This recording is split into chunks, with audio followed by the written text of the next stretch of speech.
Isabelle Autissier, tout le monde vous connaît. Vous êtes navigatrice, première femme à avoir fait le tour du monde en solitaire. Vous écrivez aussi des récits, des romans. Votre dernier livre, c'est Oublier Clara, un roman qui est paru chez Stock. Vous montez sur scène pour dire des contes maritimes. Vous faites de la radio. Vous êtes depuis 2009 présidente de la branche française du WWF, le Fonds mondial pour la nature.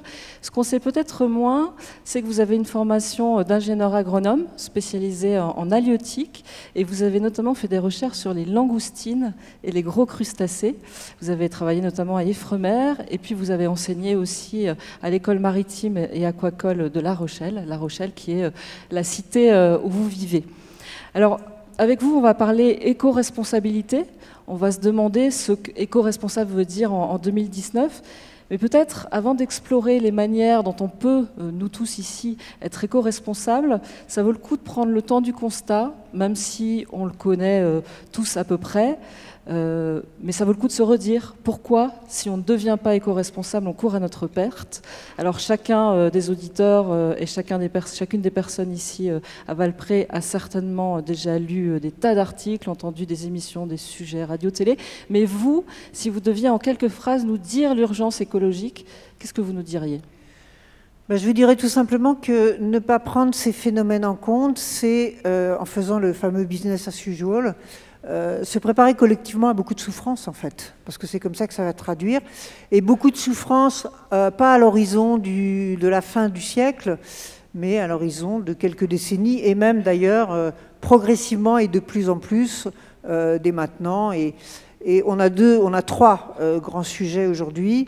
Le climat, tel qu'on est parti, on va franchir la limite de l'acceptable, c'est-à-dire la limite du moment où les phénomènes vont être en capacité de déraper, les fameux 2 degrés, on va les franchir aux alentours de 2040, un peu après 2040, c'est-à-dire que ça ne concerne pas les générations futures, mais bien celles qui sont là.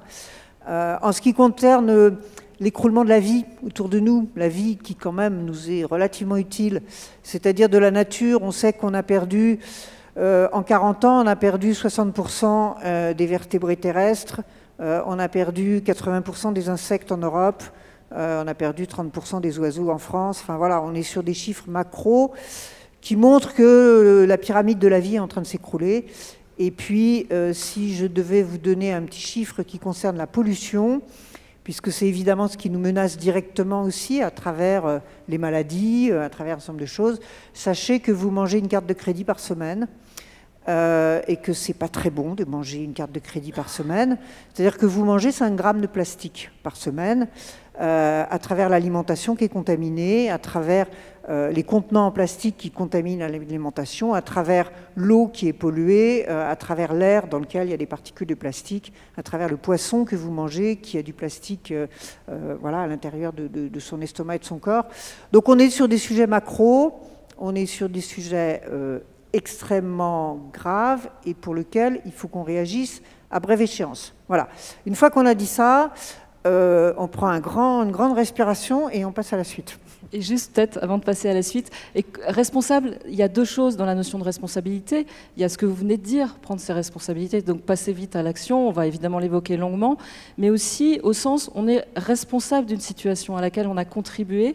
Alors, on ne va pas refaire toute l'histoire du climato-scepticisme et tout ça, mais aujourd'hui, de quoi on est sûr? Qu'est-ce que vous pouvez nous dire sur l'impact, la part de l'humain dans la situation d'aujourd'hui? La part de l'humain, sur les sujets que j'ai évoqués, sur le dérèglement climatique, l'écroulement de la vie et la pollution, c'est 100%. Je suis désolée, c'est 100%.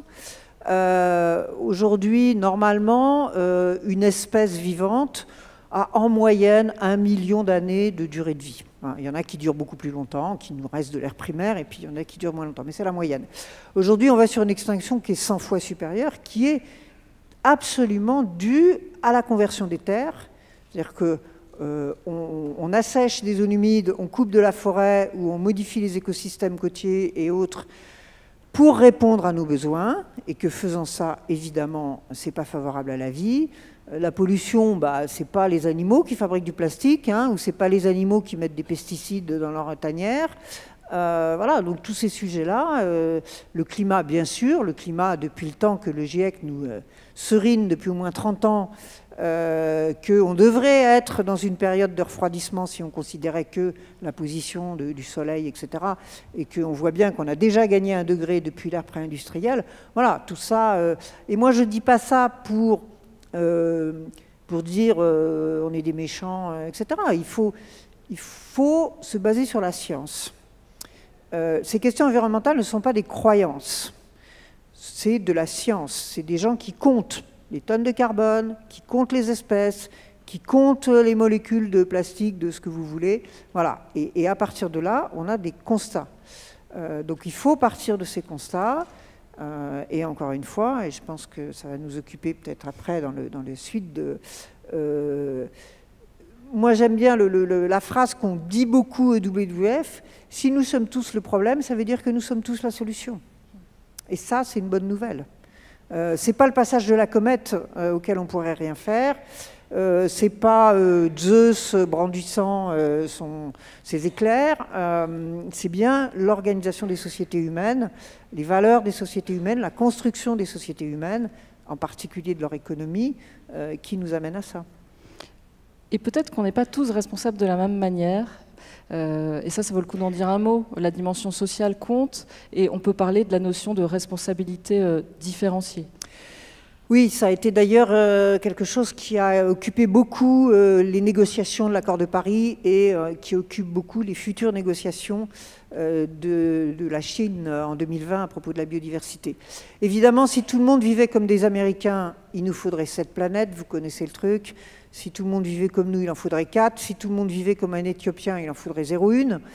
Ce qui ne veut pas dire qu'il faut tous qu'on vive comme des Éthiopiens, mais ce qui veut dire qu'il faut qu'on ait en tête qu'on a absolument besoin de rééquilibrer les balances. Les Éthiopiens ont besoin d'avoir accès à un certain nombre de choses, donc ils ont besoin d'avoir... voilà, ils ont des besoins qui vont se développer, c'est normal. Nous, on en consomme trop, on en utilise trop, on est trop... voilà, on est trop... je ne sais pas comment il faut dire, consommateur, avide, trop, voilà, matérialiste peut-être. Et donc, il faut qu'on consomme moins. Mais c'est évident qu'il n'y aura pas de questions environnementales qui pourront être traitées en dehors de la question du développement humain et de la question de la justice sociale. On ne peut pas travailler en silo. C'est pour ça d'ailleurs que les associations environnementales travaillent de plus en plus avec les associations des droits de l'homme, travaillent de plus en plus avec les associations qui font du développement humain, parce qu'au fond, on s'aperçoit que ces sujets sont parfaitement liés et que quand il y a des atteintes en environnement en général, c'est aussi des atteintes aux droits de l'homme. Regardez ce qui se passe en ce moment en Amazonie. En général aussi, c'est la paupérisation d'un certain nombre de populations. Enfin, voilà. Tous ces sujets sont très liés. Allez, on passe à l'action maintenant, avec peut-être un point préalable. Souvent, il y a un débat sur le fait de savoir qu'est-ce qui est utile. Est-ce que les actions individuelles ont un impact ou est-ce qu'il faut être dans l'action collective et politique? Comment vous vous situez là-dessus? Les deux, mon capitaine. Évidemment les deux. D'abord parce que nous sommes nombreux, même si je compte que les pays riches et consommateurs, on est 1,5 milliard à peu près, ça fait déjà pas mal de monde. Et si on modifie notre consommation, évidemment ça va avoir une influence. Et puis là aussi c'est la petite accroche, mais on a deux cartes de notre jeu, on a une carte de crédit, une carte d'électeur, et on le voit bien, et nous on le voit très bien en tant qu'association environnementale, les pouvoirs politiques et les pouvoirs économiques sont extrêmement sensibles à ce que nous en tant que consommateurs, à ce que nous en tant que citoyens lecteurs nous envoyons comme message. Il ne vous a pas échappé que pour les prochaines élections, tout le monde est plus vert que vert. Évidemment, ça a peut-être quelques rapports avec les résultats de l'élection précédente, par exemple, ou avec le fait que la jeunesse est dans la rue pour le climat, par exemple. Il ne vous a pas échappé que toutes les grandes surfaces maintenant ont des grands rayons bio. Il faut peut-être mettre ça en rapport avec le fait que les citoyens qui consomment de plus en plus bio font augmenter de 10% la consommation en France de bio tous les ans. Donc vous voyez qu'en dehors de l'indispensable modification de nos vies, parce que ça ne va pas aller sans la modification de nos vies, hein, on ne peut pas continuer à consommer comme on consomme, ben ça envoie aussi des signaux. Et bien sûr, Le collectif, mais ça je pense qu'on va en reparler aussi, le collectif est absolument indispensable puisque nous ne nous s'ouvrons pas tout seuls. On ne va pas avoir une multitude de petits individus qui vont survivre chacun avec leur petit jardin et leur petit machin. Ça, c'est de l'utopie totale, ça ne marchera pas. On va se sauver collectivement parce que, à travers les associations, les collectivités, les entreprises, les États, voilà, toutes ces formes d'organisation humaine, on va à chaque fois opérer les bascules qui sont nécessaires. Alors bien sûr, on va parler des entreprises, vu le public d'ici aujourd'hui, mais avant, on peut passer un peu de temps peut-être à l'échelon vraiment individuel. Comment on peut s'y prendre? Demain, je décide de changer ma vie, je commence par quel bout? Je peux faire un peu de pub. Oui. Je vais faire un peu de pub, puis comme c'est gratuit, vous m'en voudrez pas. Au WWF, on nous a tellement souvent posé la question qu'on a énormément investi pour créer une appli, parce qu'il faut vivre avec son temps, et que je vous incite à télécharger, puisque c'est gratuit, qui s'appelle WAG, W-A-G, We Act for Good, en anglais, parce que c'est destiné à passer les frontières, qui vous donne tous les jours des tas d'idées, des tas de recettes, des tas de conseils, des tas de défis concernant je me transporte, je me nourris, concernant l'énergie, concernant les déchets, qu'est-ce que je fais avec mes enfants, qu'est-ce que je fais au bureau. Voilà, il y a heureusement énormément de solutions. Parce que des fois, les gens ils disent « bah oui, mais alors je comprends pas, parce que moi je suis bon citoyen, je trie mes déchets et je coupe l'eau quand je me brosse les dents. » Ok, super. Sauf que dans la journée, dans vos journées, je vous trouve au moins 50 choses à faire. Je dis bien 50. Qui sont des amorces de changement. Donc voilà, c'est un exemple. Après, il y a plein d'associations qui vont vous entraîner, vous aider, vous proposer des solutions et que vous pouvez évidemment rejoindre. Mais c'est pas très compliqué en fait. Et comment on fait pour mettre en perspective les différents gestes vertueux qu'on peut avoir? Par exemple, je m'explique, je fais tout bien, je vais sur WAG, je prends toutes les rubriques, je fais tout bien, mais à la fin de la semaine, je prends l'avion pour aller à Lille. Ah bah oui, bah faut éviter de prendre l'avion pour aller à Lille. Moi, je me bats, becs et ongles. D'abord pour, même si je me déplace beaucoup, par exemple, pour essayer de réfléchir à pourquoi je me déplace. Est-ce que j'ai vraiment besoin d'y aller? Est-ce que je ne peux pas faire les choses aujourd'hui avec WhatsApp, avec un autre moyen qui peut-être, voilà. Et en tout cas, après, évidemment, privilégier les transports en commun. La semaine prochaine, lundi, je suis à Toulouse et mardi, je suis à Lille. J'ai cassé les pieds des gens de Toulouse pour rentrer en train. Ils m'ont trouvé un train de nuit, mesdames, messieurs, ça existe encore. Donc, je vais faire un bon dodo dans mon train de nuit entre Toulouse et Paris. Et ensuite, je prendrai le train entre Paris et Lille. Et bon, voilà, c'est déjà mieux. Donc, voilà, je crois qu'il faut essayer autant que possible. Et la question n'est pas d'arrêter de tout faire. On a besoin de se transporter, de travailler, de se nourrir, même de partir en vacances. Mais il faut juste essayer de faire passer un petit filtre à chaque fois. Avoir le réflexe de se dire, je fais ça, mais tiens, est-ce que je ne pourrais pas le faire autrement? C'est pas forcément très compliqué. Des fois, on se dit, bah non, je ne pourrais pas le faire autrement, puis j'ai vraiment besoin de le faire. OK. Et 99% du temps, vous allez vous dire, je pourrais le faire autrement. Les bonnes questions, du coup, c'est est-ce que j'en ai vraiment besoin? Est-ce qu'il y en aurait d'autres comme clés, comme grilles? Évidemment, est-ce que j'en ai vraiment besoin? On est confronté à ça tous les jours. Est-ce que j'ai vraiment besoin de changer mon smartphone tous les ans? Est-ce que j'ai vraiment besoin d'aller passer un week-end à Madrid ou est-ce que je ne pourrais pas aller un peu moins loin? Enfin, bon, voilà, on voit bien comment on est tous, quand même, les uns et les autres, entraînés aussi à cette surconsommation. Et qu'il y a quand même plein de choses qui, sans nuire à notre bonheur, je dirais même plus, en augmentant notre bonheur, peuvent se faire différemment. Ça, c'est intéressant parce que souvent, on se dit, enfin, les gens n'aiment pas qu'on les culpabilise, qu'on leur dise faut faire ci, faut faire ça. Et là, vous nous dites, en fait, ça peut être autre chose que ça? Moi, d'abord, je ne donne pas d'injonction. Je vous suggère des choses. Vous en faites ce que vous voulez. Si vous vous en foutez, vous vous en foutez. Je n'irai pas chez vous vous punir. Donc, débrouillez-vous après avec votre conscience, avec vos gosses. Mais moi, je n'irai pas courir après vous. Et après, je pense que, justement, il faut sortir de ça. Il n'est pas question de revenir à l'ancien temps. On ne va pas remettre des sabots, des jupes à fleurs et aller puiser l'eau au puits. N'empêche que quand je vais trimballer mes bouteilles en plastique depuis le supermarché, j'ai un peu l'impression d'aller puiser l'eau au puits, si vous me passez l'expression. Donc à un moment donné, il faut aussi se poser des questions en termes de qualité de vie aussi pour nous. Moi, je prétends qu'en me déplaçant à vélo dans ma bonne ville de La Rochelle, c'est mieux pour moi, en dehors du fait que c'est plus écolo. C'est plus agréable parce que je profite mieux de la ville, je fais un petit peu de sport, ça me coûte moins cher, je fais coucou à mes copains de temps en temps, voilà. Enfin, je veux dire, c'est mieux pour moi. Quand je mange bio, c'est mieux pour moi. J'ai un peu en provoque, je dis, j'ai pas les moyens de me payer un cancer, donc je préfère me payer du bio. C'est meilleur au goût. Ça m'amène du coup à m'amuser à faire la cuisine ou à aller faire avec mes copains ou en famille parce que j'achète des produits qu'il faut que je cuisine. Et faire la cuisine, c'est plutôt rigolo et sympa. Si j'ai pas beaucoup de temps, je la fais qu'une ou deux fois par semaine et je congèle le reste. Enfin, vous voyez.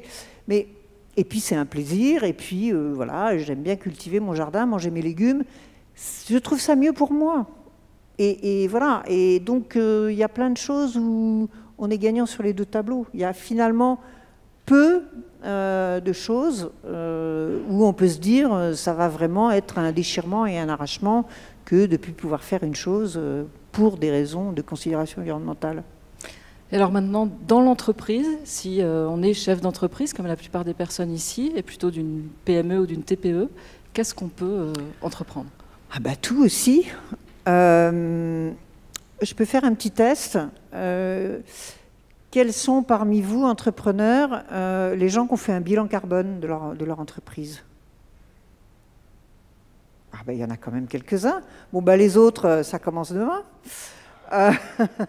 Non, mais voilà, c'est la première des choses.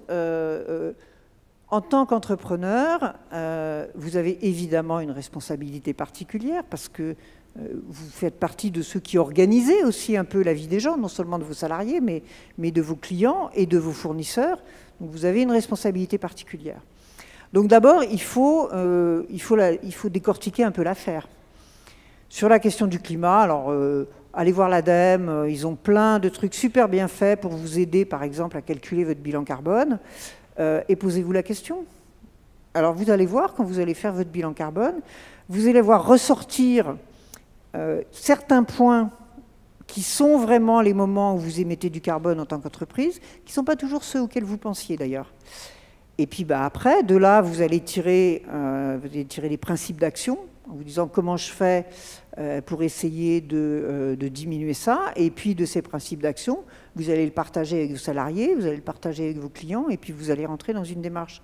Et vous verrez que vos salariés et vos clients, et sans doute aussi la chaîne en amont, ça va les mobiliser. Moi, combien je vois aujourd'hui de boîtes qui nous disent les jeunes diplômés ne veulent pas venir bosser chez moi parce qu'on n'est pas une boîte assez verte et parce qu'on est une boîte qui pollue, etc. C'est-à-dire que si vous voulez mobiliser les gens en interne, mobilisez-les là-dessus, vous verrez, ça marche. Si vous voulez passer un message à votre client, passez les messages là-dessus, vous verrez, ça marche. C'est-à-dire qu'aujourd'hui, les questions environnementales, c'est devenu la préoccupation numéro 1 des Français. Devant le pouvoir d'achat, devant le chômage, devant l'immigration, devant tous ces sujets dont on nous rebat les oreilles toute la journée. Quand on fait un sondage, c'est ça. Aujourd'hui, c'est 52%, donc devant tous les autres. Donc voilà, faites-le parce que vous devez le faire et faites-le pour vous. Et puis, il y a d'autres sujets juste aussi. Peut-être sur le bilan carbone, pour qu'on ait une idée, vous dites les endroits où on est consommateur d'énergie, ce n'est pas forcément ce qu'on croit. C'est où, par exemple? Par exemple, les transports, évidemment. Les transports des matériels que vous utilisez, les transports de vos salariés. Parce que souvent, par exemple, on se dit mes bureaux, ils sont bien isolés. Ou voilà. L'informatique. L'informatique, et aujourd'hui, nous, on a produit des études, vous pouvez les télécharger sur notre site au WWF. L'informatique est aujourd'hui de plus en plus une énorme cause de bilan carbone parce qu'on envoie des mails dans tous les sens. Un mail, c'est une lumière allumée pendant 1 an. Eh oui. C'est quoi Donc bien sûr, l'alternative? vous pouvez passer à des LED et à des trucs, à des éclairages extrêmement écolos dans vos bureaux, mais pensez aussi que je réponds à 50 personnes alors qu'il n'y en a que 2 qui ont besoin de la réponse. Aussi, je stocke n'importe quoi sur le cloud alors que je n'ai pas fait le tri avant. Je ne fais pas le ménage dans ma boîte mail et j'ai 3500 mails qui consomment des serveurs quelque part pour être stockés. Enfin voilà. Donc vous allez voir que quand vous allez le faire, évidemment chaque entreprise est différente, mais vous allez... et c'est un gros intérêt, c'est que ça va vous alerter sur les domaines sur lesquels vous pesez le plus. Et puis après, vous allez vous poser des questions sur comment on peut faire autrement. Alors le bilan carbone, le bilan eau aussi. Alors l'eau, il ne vous a pas échappé que ça commence à être un vrai problème. Qu'on va avoir par exemple des canicules de plus en plus longues et de plus en plus violentes, et que à moyenne échéance, on va dire, peut-être de quelques années, en tout cas sûrement de quelques dizaines d'années, on ne va pas faire face. Donc on a absolument besoin d'être économe en eau, et il y a l'eau du robinet, bien sûr, et puis il y a l'eau cachée, l'eau grise. 1 kilo de viande, c'est 1000 litres d'eau. Un jean, c'est 10 000 litres d'eau. Voilà, tout ça, c'est des choses, vous trouverez, si vous cherchez les chiffres, etc. Encore une fois, allez voir l'ADEME, allez voir des gens comme nous. C'est des choses que vous pouvez, voilà, qu'on connaît maintenant. Hein, on a quand même analysé beaucoup de choses. Donc, là aussi, il faut se poser des questions. Et le dernier grand secteur qui est plus compliqué, mais qui est en ce moment en train d'émerger de manière considérable, qui va être vraiment l'objet de l'année 2020, en tout cas politiquement, c'est toute cette question de la nature et de la biodiversité. Et ça, c'est souvent plus compliqué parce que très souvent, les entreprises me disent « mais moi, je ne fais pas de mal aux éléphants et je ne fais pas de mal voilà. Bien sûr que non. Mais quand on remonte la chaîne de valeur et la chaîne d'approvisionnement, on tombe sur quoi? On tombe sur des matières premières, on tombe sur de la terre, on tombe sur l'utilisation de l'eau, etc.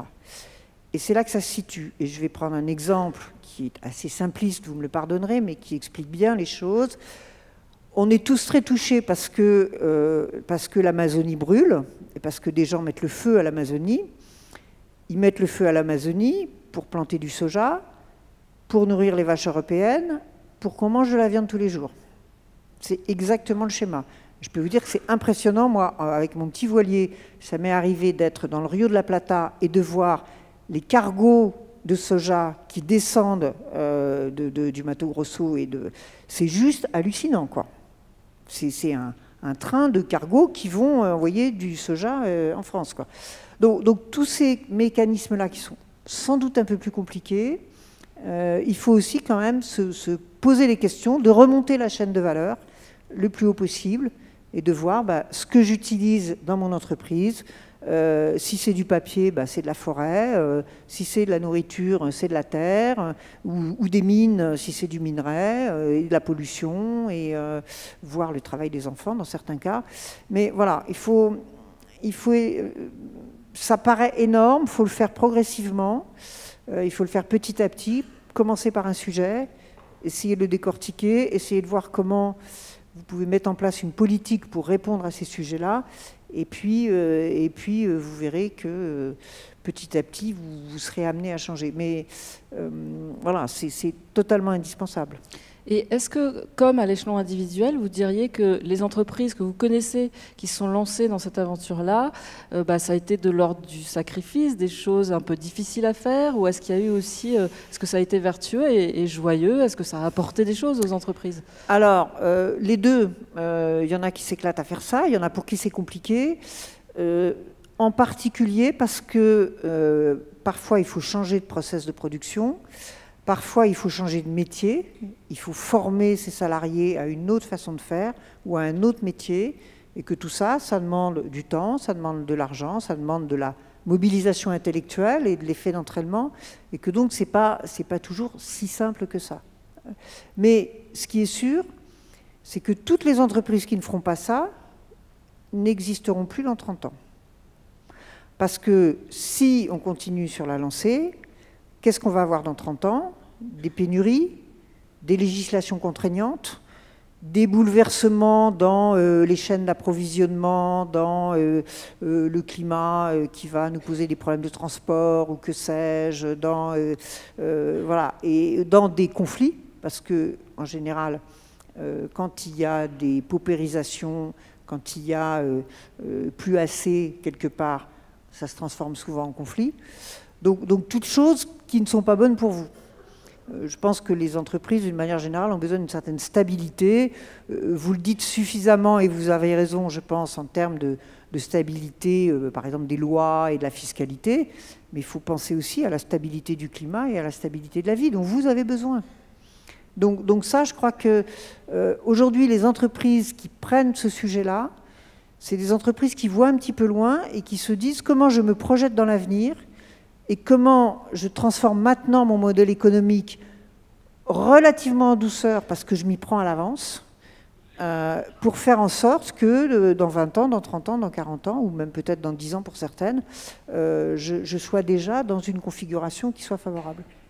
Et ça, c'est pas l'ennemi de l'emploi, parce que c'est souvent l'argument massu de dire oui, mais on va casser des emplois, et c'est l'opposition entre la préoccupation sociale et la préoccupation environnementale. Alors, ça s'appelle la transition. C'est pour ça que j'ai beaucoup apprécié, à l'époque où Nicolas Hulot est arrivé ministre, où il a voulu que son ministère s'appelle de la transition écologique et solidaire. Et les mots ont bien leur sens, transition écologique et solidaire. Donc bien sûr, les transitions ont toujours des complexités. Bien sûr, par exemple, si on veut fermer les centrales à charbon, on va dire que les gens qui sont dans les centrales à charbon, ils n'auront plus de boulot. Mais si maintenant on les forme pour, en étant un peu caricatural, pardonnez-moi, pour travailler dans le renouvelable, dans les panneaux solaires ou dans les éoliennes, que sais-je, voilà. Donc effectivement, il y a des types d'emplois qui disparaissent et des types d'emplois qui apparaissent. Et je ne pense vraiment pas que globalement ce soit au détriment de l'emploi, parce que c'est aussi une logique qui est une logique d'abord de localiser mieux la production, donc de ramener par exemple en France des choses qu'aujourd'hui on fait très loin de chez nous et qu'on fait venir à grands frais carbone, et puis de retisser des liens. Et par exemple sur la question de l'énergie, aujourd'hui l'énergie renouvelable est infiniment plus porteuse d'emploi que l'énergie nucléaire. Parce que l'énergie nucléaire, c'est une grosse truc centralisée. Donc peut-être qu'une centrale, ça occupe pas mal de gens. Mais par rapport à la richesse et au tissu local de ce que sont des implantations de panneaux solaires sur les toits des maisons, sur les toits des entreprises, des supermarchés ou que sais-je, avec des gens qui sont là au quotidien, qui sont dans le tissu économique relativement local ou régional, et ben franchement, il n'y a pas photo, quoi. À quoi vous encourageriez les chefs d'entreprise qui sont là? Vous disiez il y a un accompagnement, il y a un besoin d'accompagnement, les associations sont là, enfin, mais collectivement, est-ce qu'il y a des clés que vous pourriez leur donner pour faire ça ensemble aussi? Alors ça, c'est très important. Je pense que vous avez certainement tous, ou vous appartenez tous à des regroupements d'entreprises, que ce soit par branche, par métier ou par localisation. Bon, voilà, maintenant, on a quand même beaucoup de choses. Il y a les jeunes dirigeants, il y a, enfin voilà. Donc je pense que c'est important de porter ces sujets-là entre vous dans ces instances, ce qui vous permet de réfléchir ensemble. Évidemment, les gens qui travaillent dans l'habillement n'ont peut-être pas les mêmes problèmes que les gens qui sont dans la maçonnerie, que ceux qui vendent des bijoux ou que sais-je, quoi. Donc il y a des logiques, et je crois que c'est extrêmement important de pouvoir travailler ensemble sur ces logiques ou sur des logiques territoriales.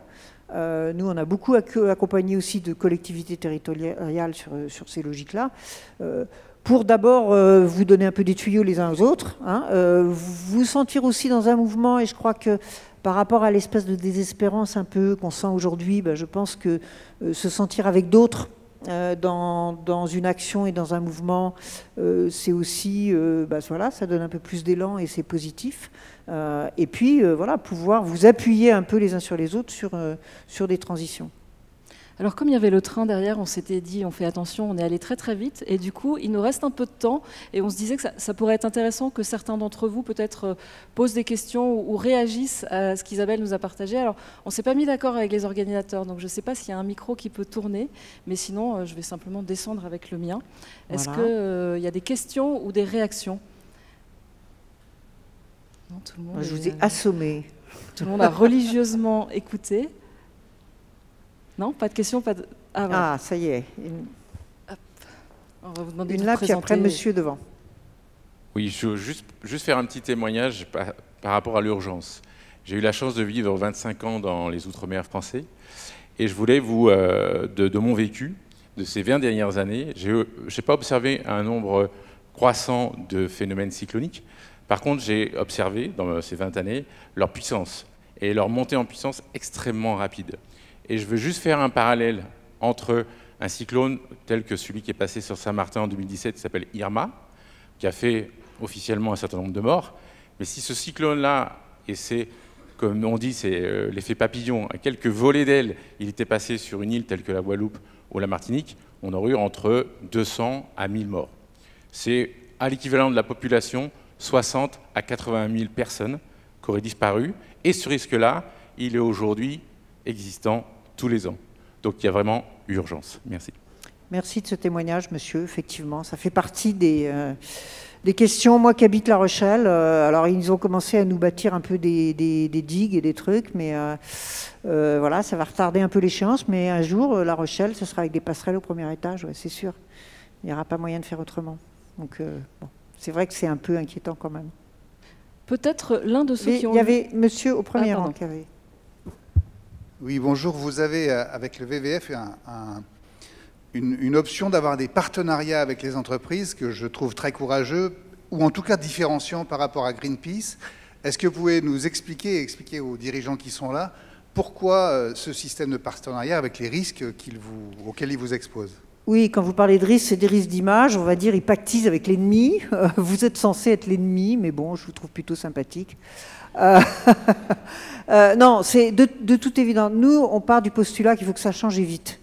Et je ne vois pas, et on ne voit pas au WWF comment ça peut changer sans que le monde économique et le monde de la finance changent. C'est évident. Bien sûr les États, bien sûr les lois, bien sûr les citoyens, bien sûr tout ça, créer des parcs, machin et tout ce qu'on veut, bien sûr.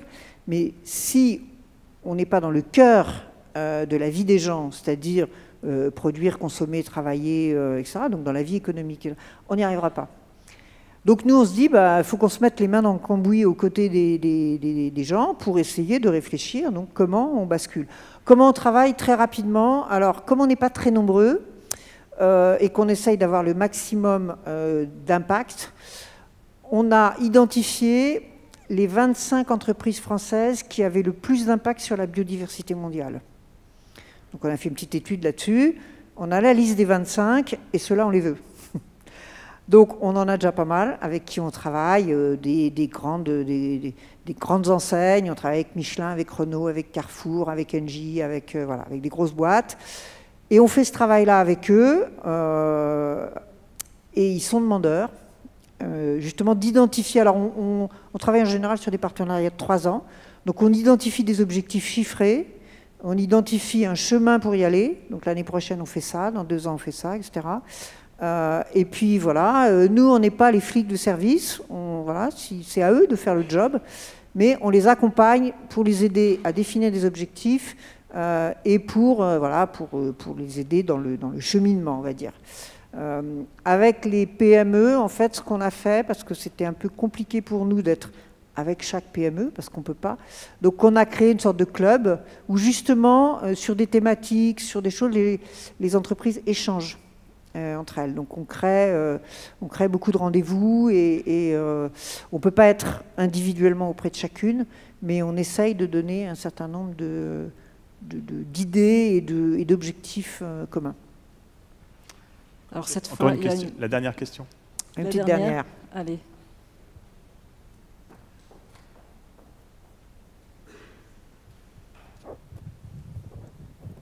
Oui. Madame, en introduction, vous avez mis en avant la réflexion et l'argumentation scientifique. Donc, comme vous êtes une scientifique, j'aimerais savoir si, quand on parle de gisement d'emploi dans la rénovation et dans la transition écologique, on l'emploie souvent comme une sorte de, me semble-t-il, de slogan ou de même presque de croyance. On est dans une chapelle, mais presque dans une croyance. J'aimerais savoir si des études sérieuses ont été faites sur le sujet, et à votre avis, y a-t-il quelque chose de suffisamment argumenté pour étayer le fait que la transition écologique, sur laquelle je ne me prononce pas, mais qui générerait des centaines de milliers d'emplois en France et ailleurs? Il y a des études sectorielles. Je ne pense pas qu'aujourd'hui, il y ait des études dans tous les secteurs. Mais je vous parlais de l'énergie, sur l'alimentation aussi, bien sûr, sur l'agriculture bio, par exemple, comparée à l'agriculture conventionnelle. Il y a des études extrêmement sérieuses et qui ont été réitérées. Il n'y en a pas qu'une, quoi. Il y en a plusieurs. Donc il y a un certain nombre de secteurs où il y a vraiment des études très chiffrées. Et je pense que si je vous renvoie à l'ADEME, je ne vais pas faire trop de bêtises, mais discutez-en avec l'ADEME. Je ne sais pas dans quel secteur vous travaillez, monsieur, mais peut-être que sur le secteur dans lequel vous êtes, vous trouverez les chiffres. Mais encore une fois, je pense qu'il n'y en a pas pour tous les secteurs aujourd'hui, mais quasiment à chaque fois, quand il y en a, on s'aperçoit que, parce que souvent c'est aussi moins de centralisation, c'est aussi, donc du coup ça fait aussi plus d'emplois, quoi. Voilà. Je crois que il va être l'heure de dire au revoir, Désolée. Isabelle. Merci Anne. Bonne continuation, merci beaucoup.